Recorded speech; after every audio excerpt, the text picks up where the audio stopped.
ಮಾಡ್ಕೊಳ್ಳಿ, ಸಂಜೆ ಆಗಿರುತ್ತೆ, ಮಬ್ಬುಗತ್ತಲು, ಹೊರಗಡೆ ಏಕಾಂತದಲ್ಲಿ ಒಬ್ಬರೇ ಕೂತ್ಕೊಂಡಿರ್ತೀರ, ಮೋಡಗಳು ದಟ್ಟೈಸಿರ್ತವೆ, ಏನನ್ನೋ ಯೋಚಿಸ್ತಾ ಧ್ಯಾನಿಸ್ತಾ ಕೂತ್ಕೊಂಡ್ಬಿಟ್ಟಿರ್ತೀವಿ.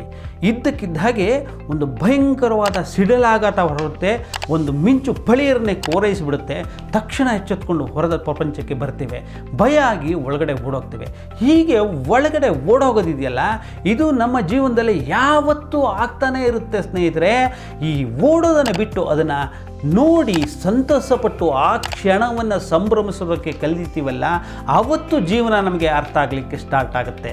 ಹೀಗೆ ನಾವು ಪ್ರತಿ ಒಂದು ಕ್ಷಣದಲ್ಲೂ ಆ ಒಂದು ಕ್ಷಣದ ಆಘಾತಕ್ಕೆ ಬೆಚ್ಚಿ ಬಿದ್ದು ಓಡೋಗುವ, ಬೆನ್ನು ಹಾಕುವ, ಹಿಂದಿರುಗುವ ಯೋಚನೆಯನ್ನು ಮಾಡ್ತಾನೇ ಇರ್ತೀವಿ.